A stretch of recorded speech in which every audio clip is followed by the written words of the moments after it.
Family, listen, first time listener, or you've been here the whole damn time.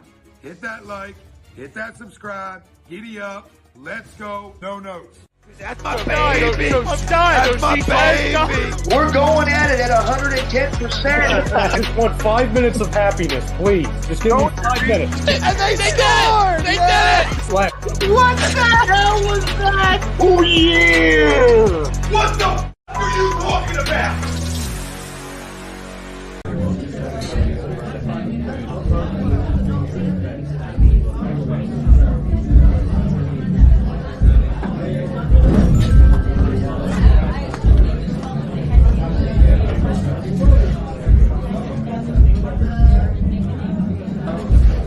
Ten, 9, 8, 7, 6, 5, 4, 3, 2.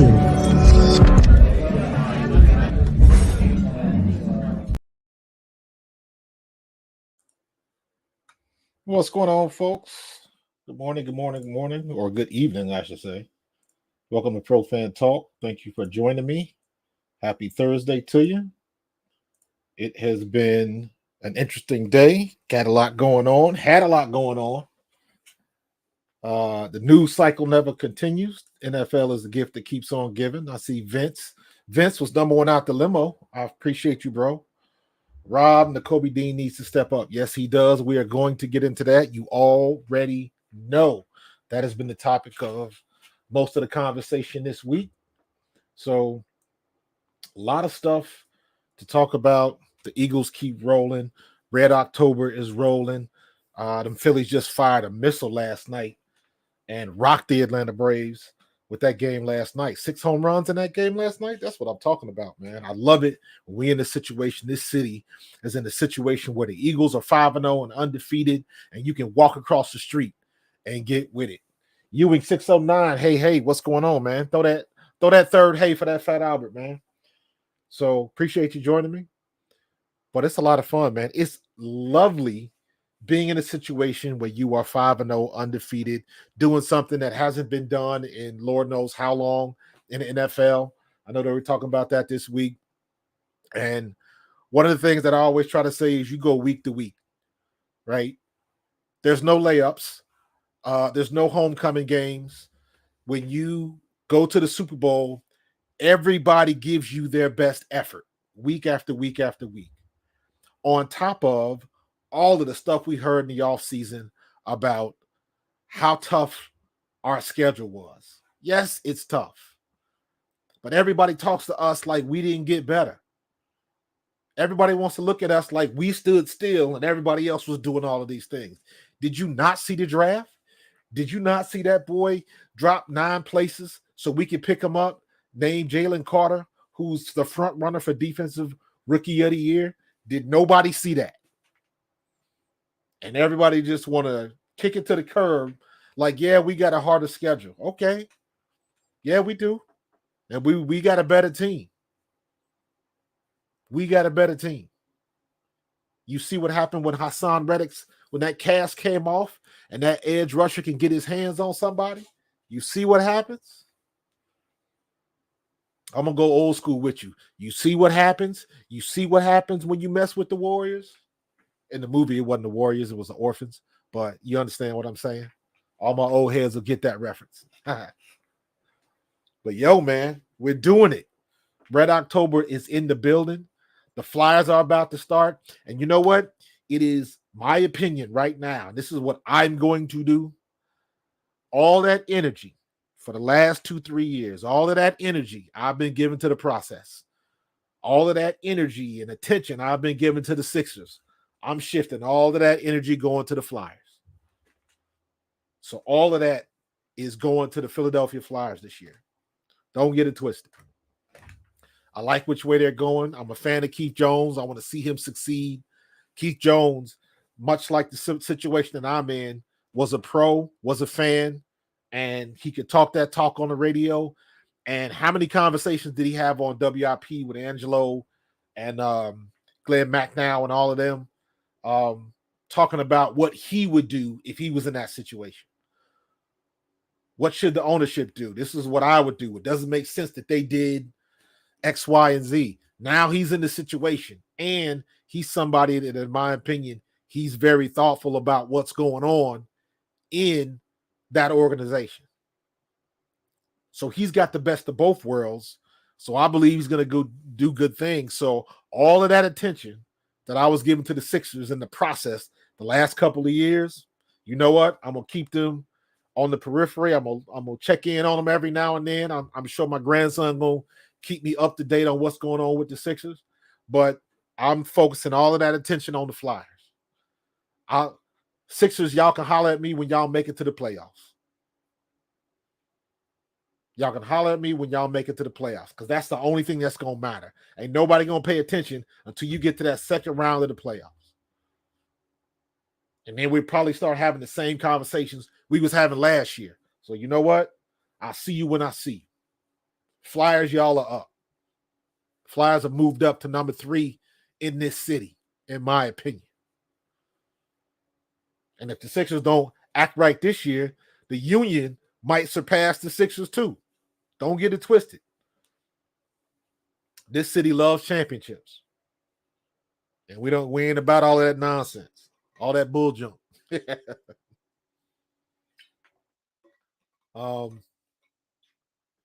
CJ says, I would love to see the Eagles pick up Hunter Renfrow somehow in the trade.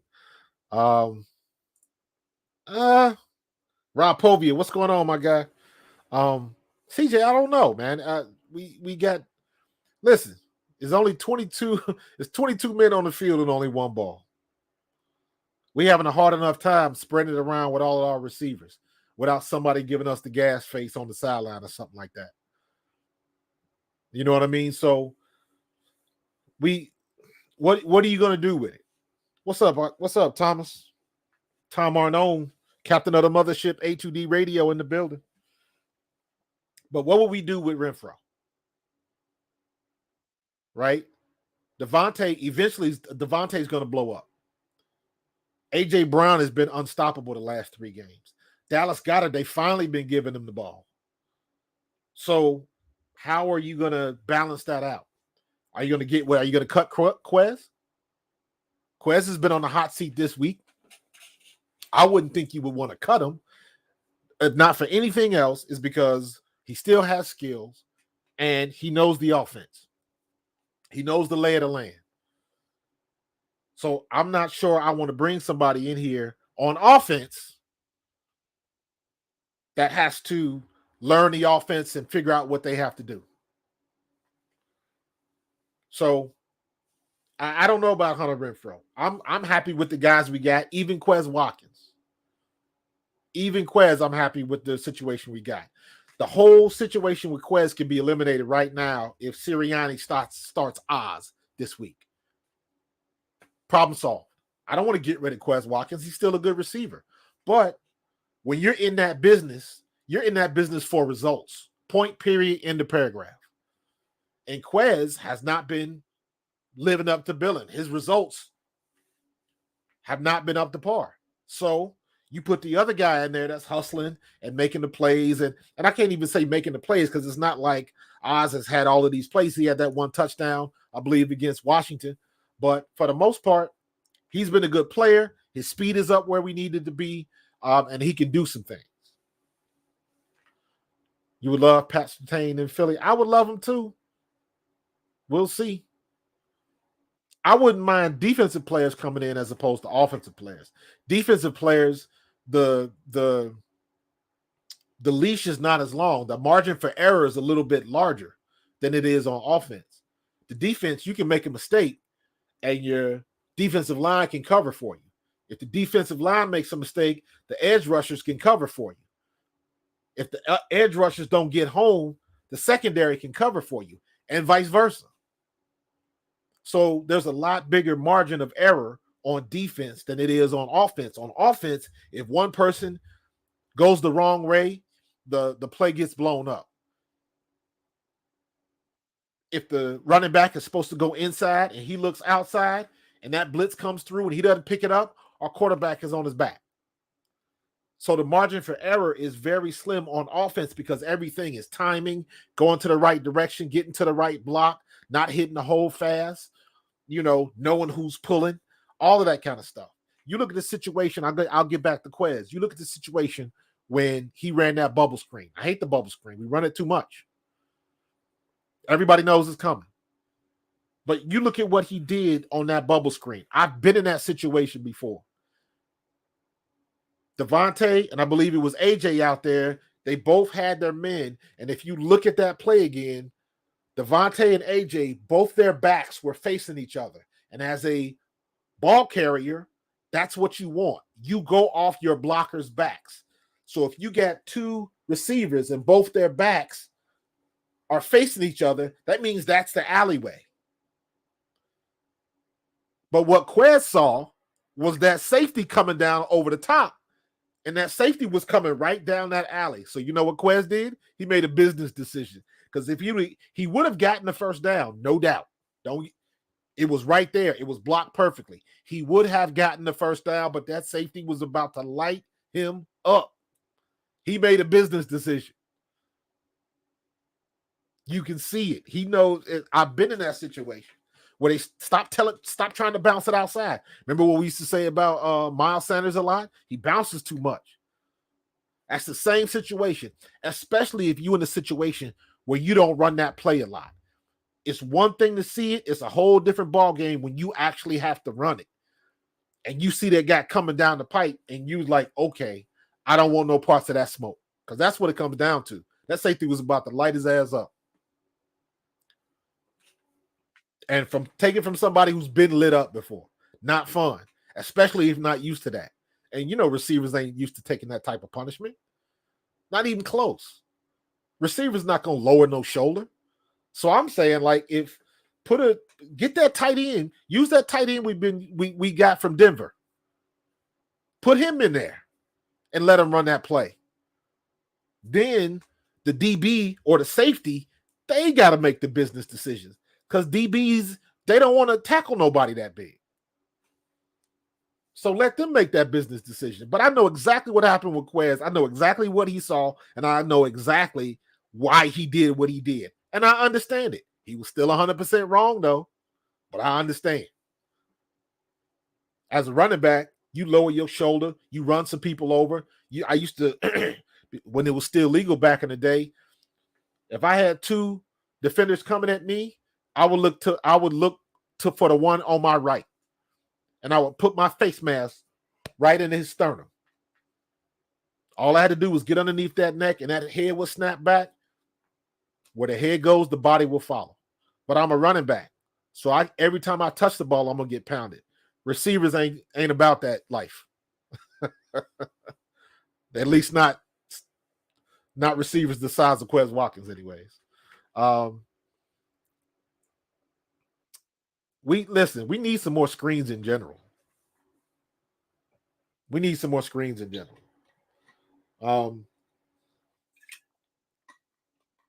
But don't get me on that tangent. But they talked about screens. I saw them practice screens in the during camp, and I'm getting excited because DeAndre Swift, that's who you want to have those opportunities. Those are the touches you want to have for him. But you got to give him the ball. So he's not going to do it by himself. And get him outside in space, man. Or shoot, if you want to run that bubble screen, put DeAndre out there. Put DeAndre and Kenny Gainwell. Then you can really confuse them. So I want to see more screens, man. And we have got to. And this is a Brian Johnson thing. And this is where his scheme and the way he does things comes into play. I do not understand why, when we get in the red zone, they take out DeAndre Swift. I know you have packages. Every team has packages on what you want to do, and it makes things easier as a player. When you hear different packages, you know what packages you're a part of, so you know when to get your butt on the field. But their red zone packages do not have DeAndre Swift. They have Kenny Gainwell. And again, I will keep saying this and keep beating his horse. I am a Kenny Gainwell fan. Y'all know I love Gainwell. However, DeAndre Swift needs to be in that game in the red zone.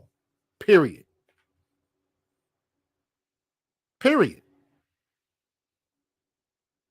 When we can get that mismatch, have two running backs in, have a 22 or whatever formation you want to run, whatever we got to do to get that matchup. Matter of fact, LA did it to us. Because I know there was a couple of times where LA had motion and they had a shift. And I remember 2 times, it was 1 or 2 times. I think it was twice. But I know the one play in particular, because I remember this play because Nakua dropped the ball. They shifted in the formation and Nick Morrow was covering Nakua. That is the mismatch you want. I don't care how good of a linebacker you are. I don't care if it's Nick Morrow. I don't care if it's Nakobe Dean. I don't care if it's Micah Parsons, Fred Warner. I don't care who it is. They cannot cover a wide receiver. That is a mismatch. That is what you want. Even you take even somebody like Micah Parsons. Micah Parsons is a linebacker with 4.4 speed, right? He's as fast or faster than most receivers. So he can run with a receiver. Run with. That doesn't mean he can cover. If Micah Parsons has to backpedal, open his hips, just like a defensive back, he's going to have trouble because defensive backs don't weigh 230. So we always win that battle. The skill positions will always win that battle. If he has to turn and run with a tight end, he can do that. And some receivers, he can do that. But you get them shifty receivers and put a move on them, he can't cover that. The first thing he's going to do is going to grab onto him. We get a defensive holding or a pass interference. That is the mismatch you want. And the only reason we're not talking about this right now is because Nakua dropped the ball. Matt Stafford hit him. He just dropped the ball. And that was a 3rd down play. So it stopped the drive. They ended up punting. We got lucky. Plain and simple. But that's a prime example of what you do. That's every time you hear me talk about winning the chess match. That's how you win the chess match. Your matchups have to give you the advantage. When Jalen Carter lines up, he's bringing on double teams. So somebody on that defensive line or one of those linebackers on the blitz has to come free because they can't block everybody. That's how you win the chess match. That's how we lost the chess match in the Super Bowl. Offense, we were good. Andy Reid just put a behind whooping on John Gannon in the second half of that game. Matter of fact, his team's still doing what Andy Reid did in the Super Bowl with them reverse motions and all of that kind of stuff. We still ain't shifting coverage over good yet. We're still not doing that yet. And to be quite honest with you, I'm very surprised that that the Rams went away from running those slants. Run it till they stop it. That is, to me, that is the golden rule of football. And the problem now is everybody is so, with social media and the way everything's covered and just the optics of the league, everybody wants it to be a passing league. But if we kicking you behind, running the ball, run the ball. A.J. Brown doesn't have to catch 10 passes. Devontae Smith don't have to catch 10 passes. If DeAndre Swift is getting 5 yards a carry and we beating them down in the trenches, then do that all day long. I don't give a damn if A.J. Brown get a pass. When you can put a dominant performance on your opponent, that's what you do until they learn how to stop it. So I have no problem. The other day and even the last 3 weeks, I see Devontae, he had the gas face on the sideline because he wants to get into the game. Now, he's not somebody that's going to complain, and he didn't complain, but I get what he's saying. If you a playmaker, you want to make plays. However, When A.J. Brown is doing what he's doing, what are you going to say? What are you going to do? Not throw him the ball? He's killing fools. Absolutely killing them. Yes, you continue to give him the ball until somebody steps up and show they can stop A.J. Brown. In the meantime, you look for that weakness. Last week, the weakness was whoever was guarding A.J. Brown and whoever was trying to guard Dallas Goedert. That's just the way it rolled. I'm positive that if I go back and look at the film, there was probably a couple of situations where Devontae Smith was open and they could have got him the ball. But Jalen went into a different direction. And our tight end having 8 catches and a touchdown, and our leading receiver having 117 yards or whatever, 127 yards, whatever it was. You can't argue with those results, man. You can't argue with it. It's 22 men on the field and only one ball. So everybody ain't going to get it. That's why it's so good to have somebody like Oz in the picture, somebody like Quez in the picture. Whether you like Quez or not, he plays the role. He's a role player. Every now and then, he going to blow the top off. He going to pop open, and we going to get him the ball. But it's not going to be a situation where he has 8, 9 catches in the game unless somebody gets hurt. And you know we don't want that situation. Definitely don't want that.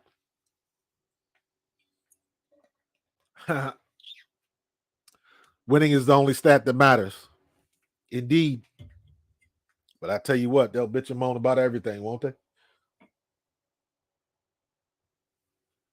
That's just the way it does when you're a fan. So we'll see. Vince, I haven't heard anything about Slay, man. I heard he was injured. Hold on for a second. I got a slide for this.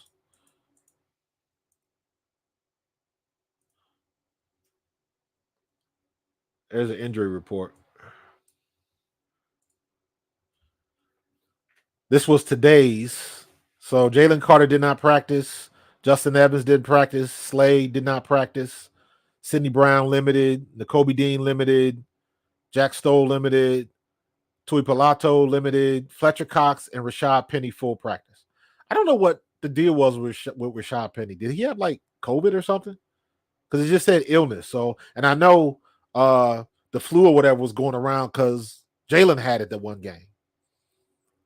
So I don't know if it was that or was he sick from COVID or was it something else? I don't know. They haven't really said much on that. So I don't know what's going on with Slay. It looks like, to the poll question, based on the stuff I was reading today, it looks like Nakobe Dean is going to play. It's not official. They haven't made an announcement, but it looks like he's going to play. So what do you do with Morrow? Do you bring him in on packages? Do you bring Nakobe Dean in on packages and leave Morrow with the green dot? I would say you do. I would say you do because, in my opinion, by the end of the year, Nakobe Dean is probably going to be starting anyways. So I don't know. I'm just like, if something's going well, let it roll. Just let it roll. He's been getting it in, man. Ryan, you 100%, bro. He's been getting it in. He has been playing very impactful snaps. Yeah, Ryan, he's not been much better, but that's why I say everybody is garbage in coverage. There's not too many. It hasn't been good linebackers in coverage since, I don't know. Who you going to look at? Willie T? Willie T was basically a free safety playing linebacker because he was that fast. Seth Joyner was that fast. People really don't give Seth enough credit for how fast he was. Seth was like low 4.5. And I don't think most people haven't seen Seth in person. Seth Joyner is like 6'4", 6'5". Seth is big, but could move. Willie T is big, but could move. Even Kaiser White last year. Kaiser White was fast, but he wasn't good in coverage. Being fast and covering a skill position are two totally different things. Totally different. And those are the mismatches we gotta get better at. Vince, I don't know, why would you have Nakobe on running downs? Morrow was doing great against the run. So now I know, I will say this though, Nakobe Dean does have a nose for the ball. He does have a nose for the ball. So yeah, Seth got a lot of picks. So did Willie T. Willie T's part of the 2020 club. There's not many linebackers that got 20 picks and 20 sacks in a career. So we need somebody. That's why them linebackers, Greenlaw and Warner, are doing so well out in California with San Francisco. They can run. But even those guys, you get the right matchup, done. Beat. So we gotta win that chess game, man. We definitely gotta win that chess game. Let me see. Carter hurt his ankle. Did he hurt it in practice? Or are you saying he can practice?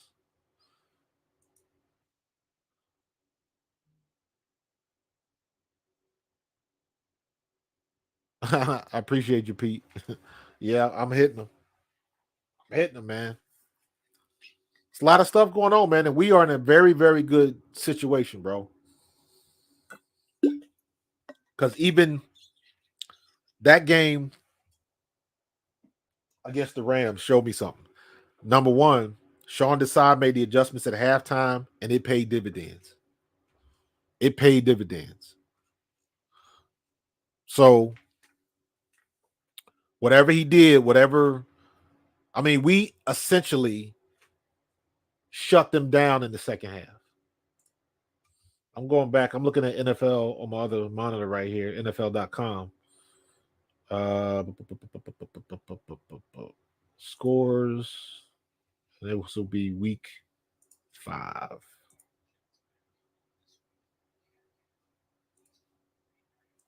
Week 5. And I want to see our game.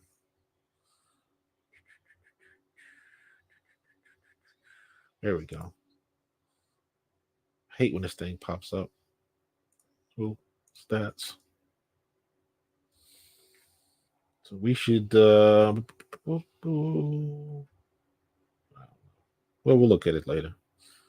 But I do want to see these stats. Now, one of the things we gotta look out for this week, and I've been saying this all week, the Eagles have no layups. The Eagles have no games off. Because, again, we're getting everybody's best effort. Everybody's best effort. Talking about needing safety, secondary coverage. Majority are only talking about needing safety of the secondary being an issue in coverage as much as linebackers. Yes. Nothing you can do about that. And I'm okay with that. That's not really much. If they're hitting you with the 1-2-3 throw, then what you have to do is now you got to play man-to-man and you got to play a little bump coverage. You, as DBs, you got to get your hands on somebody. I don't know if you guys saw Seth talking about when Bradbury got beat. Bradbury got beat because his technique was suspect. Had his feet pointing to the inside, and by the time he opened his hips to turn around, the dude already had a step on him. 1 step is 3 yards. That's more than enough space. And you see he didn't even have enough time to get his head around. He looked at what the receiver was doing and tried to put his hand in there, and he actually did. He got his hand in between the receiver and the ball. The receiver just had a grasp on it, and he couldn't knock it out. But if he would have tried to turn around and track the ball, he would get all messed up. because he was already beat. He was already 2 steps behind. So that was a technique thing. When you get that close and you got to jam somebody, jam them. Jam them. I'll never forget, in practice, we're doing special teams drills. EA, Eric Allen was never going to play special teams. He was a Pro Bowl player. No, he's not doing punt returns. But he was in there practicing, and I'm the runner on the side, one of them dudes on the sideline, and he was like, I'm gonna jam you. And man, I went to take off, and he put his hand dead in the middle of my chest and knocked me back with one hand. He was like, oh, I told you. And that's what DBs and cornerbacks have to do when you're playing man coverage. You got to bump them, if not for anything else, especially when you got these teams that want to hit you with the 3-step throw. You got to knock them off their timing. You got to knock them off their timing. And the only thing you can really do, film study has to come into play, because by down and distance, you got to look at, all right, down and distance, if this is 3rd and short, he's probably going to try to take an inside route and get the quick slant to get the first down. So what do? You line up inside, you jam them, and force them outside. Throw off the timing.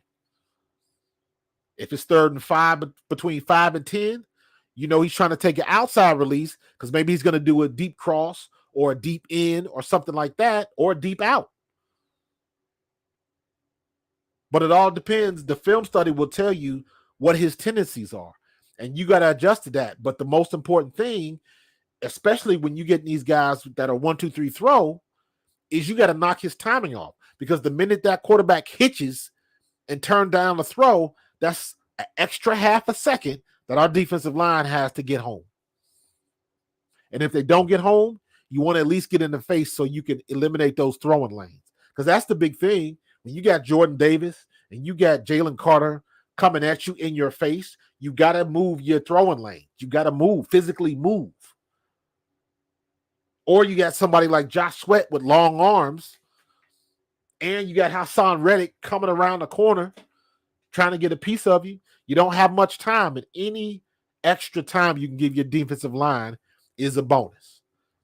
That's why they got to jam them. Now, there's a cost with that. There's a cost with that. If you have a good receiver, elite receivers, they can get out of a jam, they can get by a jam, or they can swim you, give you some of the karate moves with the hands, get outside or inside, and just blow you off the line. Just like they did Bradbury. If you look at, was it the Vikings game? Maybe it was the Washington game where they scored, I believe it was the Vikings game where they scored on Slay. And you're thinking, come on, like, you're looking at Slay like, dude, is he getting too old? And it's like, no, he's not getting too old. That was just an excellent technique, excellent route by the receiver. If you're looking at a receiver, watch how they attack the outside of the inside hip.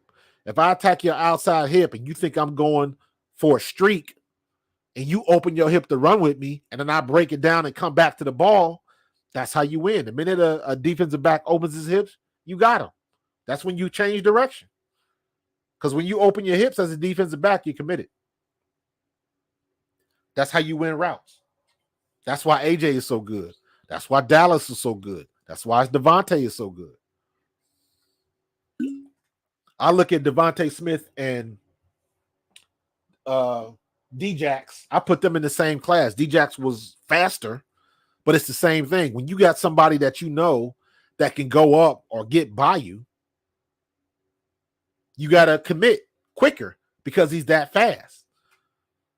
So with D-Jax, the one thing is everybody would backpedal and they would open up their hips early so they could run with him because they knew how fast he could make up that ground. So if you're giving him a 7 to 8 yard cushion, he's coming. And the minute you open up your hips to run with him, he changes directions and you already committed. That's why D-Jax was so good. Devontae Smith is the same way. Quez Watkins is the same way. Quiet as count. Quez Watkins got the same skill set. That's why he's so good. Well, good. fast. You know what I mean? So there's technique things and things you can do to get your guys open. And the Eagles got to start doing that, especially. We got to start doing that, and we got to start preventing that on defense. So, but hold up real quick. We got some bills to pay. As soon as I find this billiards ad, where's it at? Where's it at? Let me see. No, it's here somewhere. All right, here we go. Pay the bills. Royal Billiard and Recreation, proudly celebrating 40 years and our new, bigger showroom. Twice the size and twice the fun. More pool tables by Olhausen. More dartboard sets, including custom reclaimed backboards. More bar and kitchen stools that can change a room. And more bars, including pre-built and custom. Hot tubs, skee ball, shuffleboard, outdoor, And fun. Royal Billiard and Recreation, your ultimate game room store. Now located on Bethlehem Pike in Colmar. All right. And I'm back, y'all. One of the people I wanted to talk about today, because you got to give him some love for what he did. Got to show him some love. Sua Opeta. You did not hear his name one time in that game at SoFi. Didn't call his name once. As an offensive lineman, no news is good news. That's exactly how you want it. That means he didn't get a holding penalty, no illegal man downfield, no offsides. He didn't give up a sack, not too many hurries, nothing like that. And don't think for a second Aaron Donald wasn't in his face. And he gave up nothing. On the day, Aaron Donald had 3 assists. I don't even think he had any solo tackles. He had 3 assists. So, Sua Opeta, much love, bro. Because you stepped into a hornet's nest and you did your thing. You did your thing. Another graduate with honors from Stoutland University. Whatever they paying Stoutland is probably not enough. Probably not enough. Darren Walker, I see you for the Chiefs. They about to come on in a few. Shout out to my boy Jason Dunn. I got to get Jason Dunn back on the podcast. But yeah, man, you did not hear his name. All he did was ball out, grade out. And that's why the Eagles are so good. That's what Sua Opeta, if you go in the dictionary and look up next man up, you're going to see a picture of Sua Opeta. So, yeah, man, we know how to game plan him.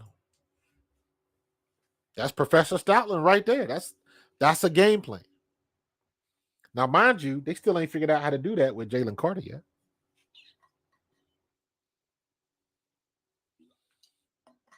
Carl Patetti, what's going on, my guy? Had a good time today. I appreciate you, brother. By the way, man, let me put this up here real quick. Just because I got it.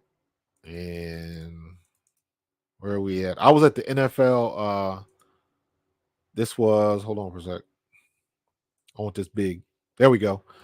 This was the NFL alumni. The NFL alumni red, white, and blue celebrity golf tournament. It was up today up at Ramblewood. Anybody in South Jersey knows what I'm talking about. And I was up there. I think G Cobb was up there. Irvin was up there. It was a couple other guys that I took pictures of. Other NFL alumni, not necessarily from the Eagles, and they were partnering with the FBI Citizens Academy to support first responders. So it was cool to be a part of that. And then my group, I had a great group. If any of those guys are listening, my buddy Chris, he's the guy that was, if you saw my video today, he's the guy that I gave the camera to that filmed me. And then you got Andrew. Andrew's got the black shirt and the Eagles hat on. Now, Andrew was the guy that gave me his clubs whenever I wanted to hit. And every time I came off the tee, I was smacking that ball a country mile. So big shout out to Andrew.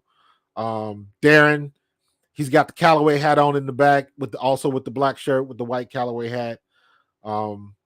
Mike is in the pink shirt. And then John is in the blue shirt with the shades on in the back. Great group of guys, man. Had an awesome time playing that. And just appreciate the invite from Dom and my guy Carl. So we had a good time today, man. So that was a lot of fun. Definitely wanted to shout them out. Let me see. Let's go back to the big board. So and by who was that? Who's that? Derek Walker. If you're talking about the Chiefs, I'm hoping the Chiefs will just mollywop the Broncos tonight. Not giving any love to the Chiefs, but I dislike Sean Payton about on the same level as Josh McDaniels now. Because it just some of the stuff that Sean Payton say, he don't want to take his medicine after he started all that crap with Hackett. It was like, yeah, man. It's like you just going about it. And he is a prime example. Him and Belichick right now. They are a prime example of the old school way of thinking. You could probably put Mike Tomlin in that category too. They got to figure out a way to switch it up because it ain't clicking like it used to. 10 years ago, if Sean Payton was on the team, if Sean Payton was going to leave New Orleans and go to a different team, that team was an immediate contender and not so much anymore. And you can't blame it all on Russell Wilson. Can't do it. Russell Wilson is throwing for 300 yards. He got Kirk Cousins disease, throwing for all of them yards and bumping up them stats and not getting it done. That's a coaching issue. Nathaniel Hackett never got 70 dropped on him. How about that? And you still salty when somebody asked you about it. But you know what? You wasn't salty when you said all of that crap you said about Nathaniel Hackett and how bad he was. So you know what, Sean Payton? Take your damn medicine. That's what you get. Sometimes just because you can say it don't mean you should. So you know what? You put it out there in the universe. Everybody's got receipts. And every time they bring it up, if you want to get a gas face because you don't want to deal with it, tough. You shouldn't have said it in the first place. So yeah, man. Sean Payton, Josh McDaniels. I'll give Sean Payton more love than Josh McDaniels. Josh McDaniels hasn't been successful anywhere. He's still feeding off that Belichick tree. Belichick's having his own problems. He's having his own problems out there. And I heard what Shannon Sharp said, and I agree with 100%. Everybody wanted to lump all that success on Belichick and not Tom Brady.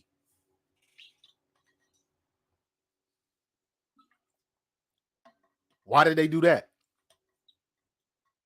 I mean, Tom Brady just, was the best QB the NFL's ever seen. So, but they didn't want to give him his props. They want to give it to Belichick. Tank calls him, Hollis Thomas calls him Belichick. And I can't argue with him.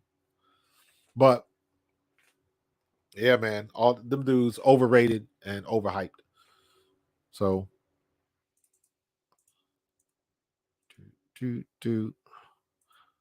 what else?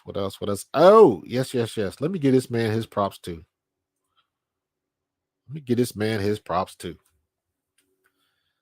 Matt Patricia. You know what, Raj? I haven't heard anything from Matt Patricia. So, are you talking about overall as a coach?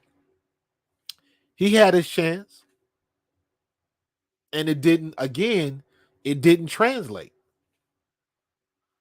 What was Matt Patricia doing wrong in Detroit that he couldn't get him to win? But they winning now, and the coach they got now is winning. So what's the difference? And another one, that's maybe it's just that style. I don't know. So, Carl, more qualified former players get an opportunity to coach. Yeah, they will, but Carl, at the end of the day, man, a situation like that, they gotta take their lumps.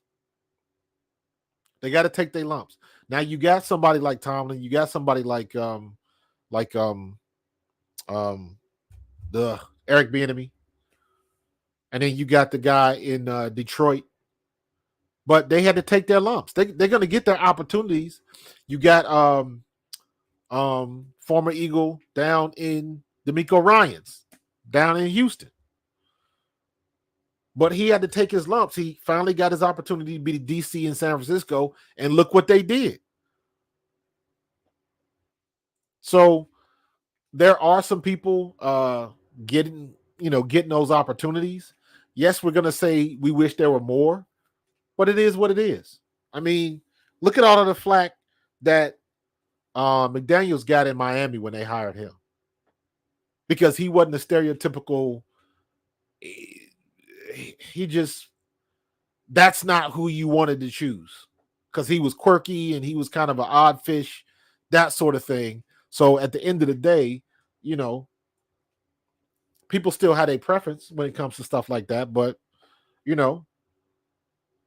it's a good thing that you got people in there that do their homework. Because you look at our last two hires, right? You look at Doug Peterson. They brought Doug Peterson in, and we knew Doug Peterson as the player, but Doug didn't have much experience as a head coach. I believe he was coaching high school or something like that, wasn't he? But people didn't want to give Doug the time of day. Matter of fact, when they hired Doug and when they hired Sirianni, and Sirianni doesn't have pro experience. So when they hired Doug, I believe the optics of it was, did nobody else want to come to the Eagles? So Doug was like the third or fourth option, because who they wanted wasn't coming. So there was a lot of talk about that, where you got what was left.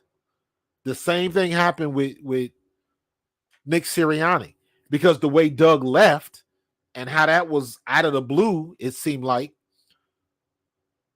But when that happened, most of the big name hires were already gone. So you got what you got. Luckily, we got somebody that got a head on their shoulders, but could have easily went the other way. We could have easily been complaining, especially with Sirianni, when, everybody jumped overboard with that first press conference and the flowers and all of that kind of stuff. It just wasn't a good look. And that his first step was not a good one. But at the end of the day, it's like, hey, let's see what the kid has. You got to let him play. You got to let him play. You look at that same situation, like Sirianni, like Doug Peterson. You look at what they did with Jalen Carter. Who in their right mind? This is the problem I have with scouts, and this is the problem I have with ownership and GMs. You scout, but then you want to listen to what everybody else say. Because there is no earthly reason why that young man fell to 9 to us. There should have been no reason whatsoever. But everybody was scared to take that leap because he had a bad pro day. And I'm like, man, that kid thought he was facing jail time. He was stressed the hell out. And anybody with any type of empathy could see that.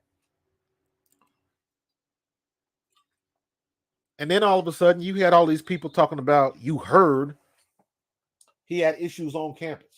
You heard he was a problem on campus to the team. The team, and I'm like, where did all this stuff come from? I had never heard this stuff before.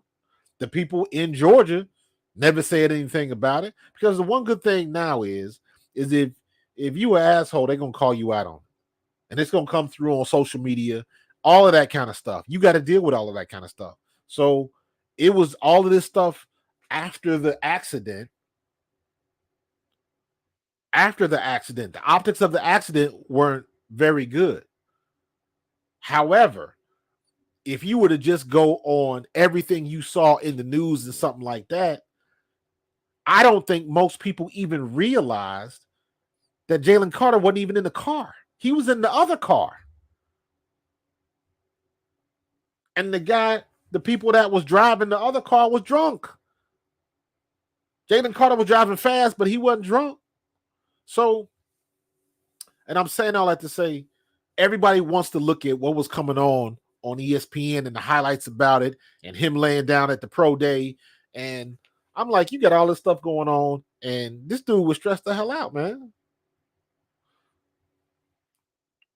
So, yeah, it's a prime example, man. If you're going to pay somebody to do something, let him do it. Let him do it.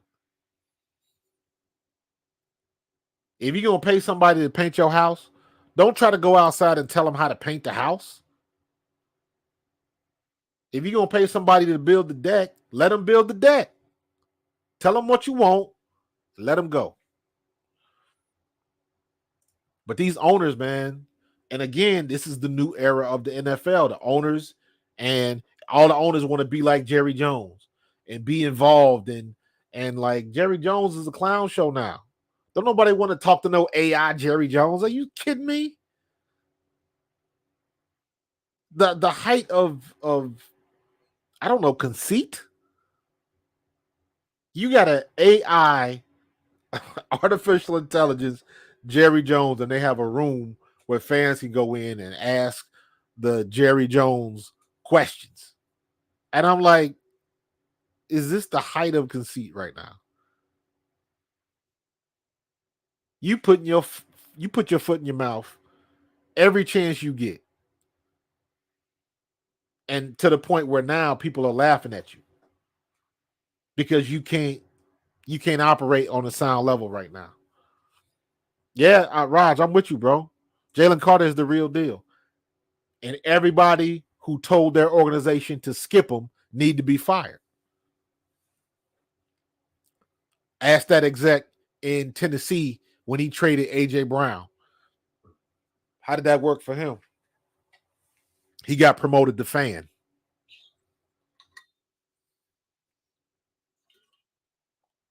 So I don't understand,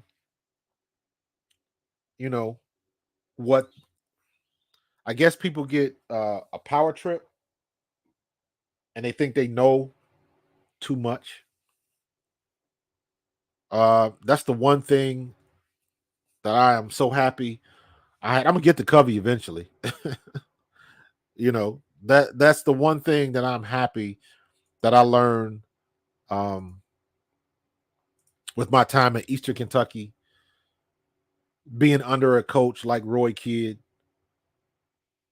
and just some of the people that I've come in contact with that taught me to know what I don't know. And one of my favorite quotes is, if you're the smartest man in the room, find a new room. And some of these execs, they want to be the smartest man in the room, and they want to let everybody know they the smartest person in the room. And they so busy trying to prove that they're smart, they making wrong decisions. Howie went through that thing too. He got humbled by Chip. That never should have happened, but I understand why it happened. That was, Chip Kelly was the hot thing out of college, and Jeffrey Lurie was like, okay, I'm going to let him do what he wants to do, and let's see what happens. And the first year, it looked all good, and then I don't know what happened. He got too full of himself. But even Howie, when you look at the situation, is how come we go all them years and he ain't never want to get them players from the SEC, Georgia, Bama, LSU? Like, he never would go after those players. And we ended up with Jalen Reagor. So Howie took his lumps when it comes to that too. And then finally, some clicks. And you get there. But you got to be able to listen to the people around you and not act like you know every daggone thing. And that's what a lot of these owners do. That's what a lot of these coaches do. That's why I don't like Josh McDaniels. I never liked Josh McDaniels when he took Well, was it the Denver job that he accepted and then quit a week later? It was like, what is that? So lots of situations like that, man. People think they know too much. People think they can do anything. Aaron Rodgers is getting on that level with me. Like, dude, just shut up. Stop with the cracking of the jokes.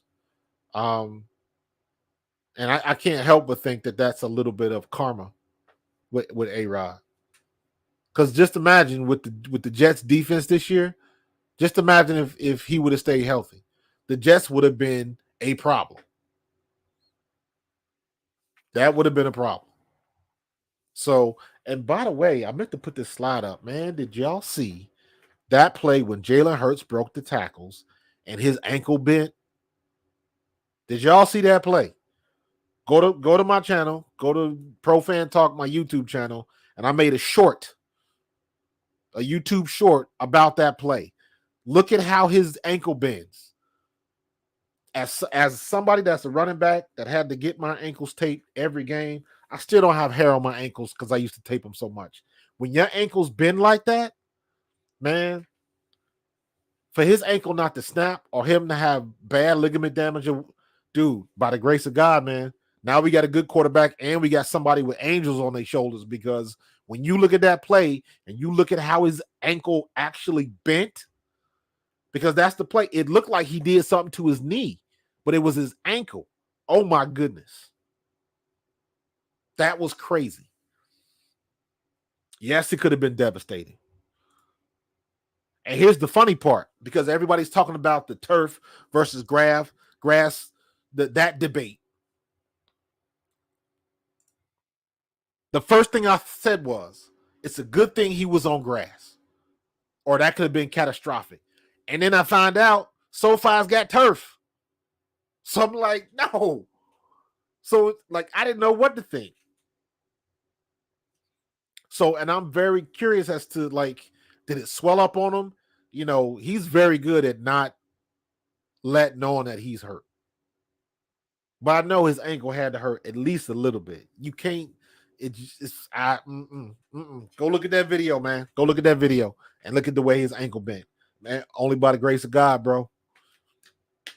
That's a praying man right there. His mom and daddy praying for him, because that was ugly. That was ugly. So, but guess what? We got him and ain't nobody else got him. So, I don't see any reason why we shouldn't be 6-0 at the end of this weekend. The Jets defense is formidable. They are a good defense, but they have no business with our offensive line. And after all of that crap that Robert Saleh said about the 11 kisses and all of that kind of crap, I was mad as hell when I heard that. I was like, really? You gonna go there? Like, come on, man. You really want to do that? You really want to fire up our offense and our team by launching some nonsense like that? Come on, dog. That don't even make sense. You as a head coach know you don't put bulletin board material for one of the best teams in the league. And that's exactly what you did. Because if a player had said that, you'd be talking to him in film sessions, talking about, don't put that out there. You would have to have one of those closed door meetings. You don't do that, especially as the head coach. But damn it, if he didn't, he sure enough put it out there like that. This ain't no trap game. I don't believe in trap games, Vince. I don't believe in trap games. Not in today's NFL. Not when you see how KC got beat early. Not when you see how the Vikings should have beat Kansas City, but the refs, screwed that up. So, I don't believe in trap games. I believe you play the team in front of you. If that team happens to be bad, then you need to dominate. For all intent and purposes, this should be a homecoming game. We need to be getting tickets to the step show. Alpha's up first. But I'm not of the trap game ilk. That's a term that came when people started betting. Trap game. Because again, I'm old school, so we didn't We didn't skip no games. I don't care who it was. Any given Sunday, you can get beat. Any given Sunday. And like I said earlier tonight, we getting every team's best effort every week. And we got to, what Jalen say, the standard is the standard. That don't change. Yeah. Commanders last year. Commanders had no business hanging with us. And we fumbling the ball and letting them. And even our first 2 to 3 games, we came out fast and we let teams back in it. You can't do that no more, man. Any given Sunday. Can you imagine what people would be saying if we would have lost to the Patriots? And then Washington takes us to the edge, to overtime.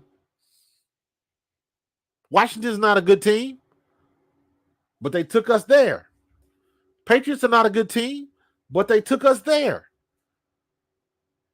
The LA game, the Buccaneer game was much better. The LA game was the first time offense and defense dominated. And even in the first half, the defense, Cooper Kupp, was chewing us a new one. Matt Stafford was getting rid of that ball, and you ain't hear nothing from Puka Nacua, Cooper Kupp. And I didn't think Cooper Kupp was going to be able to do that. You don't come off an injury and go straight to game speed. Dang it if he ain't do it.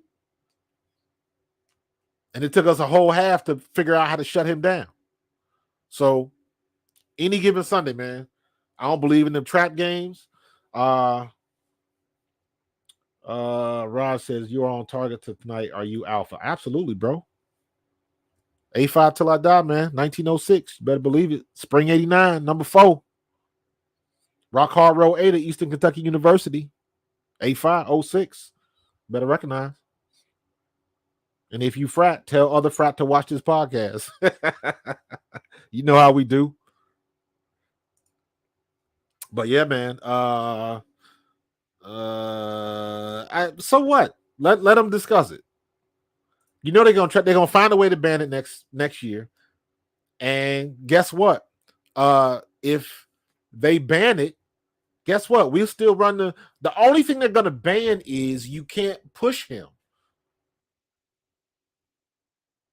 You can't push it. I appreciate that, frat. The only thing they're gonna ban is you can't push the quarterback forward. So here's what I say. We don't need to do that. When you got a quarterback that can lift 600 pounds, they can squat 600 pounds. Go back, look at the tape, and watch how we run that brotherly shove. All Jalen has to do, you take out one of those receivers, you take one of those big tight ends, you have all 3 or 4 tight ends in the game at the same time, and line them up in the same position. You line them up right behind Jalen, or you overload one side or the other. But you line them up right by, and instead of pushing Jalen, they take off on the edge so they outmatch those cornerbacks. And Jalen can either, when he runs the quarterback sneak successfully, all he has to do is slide a little bit to the left.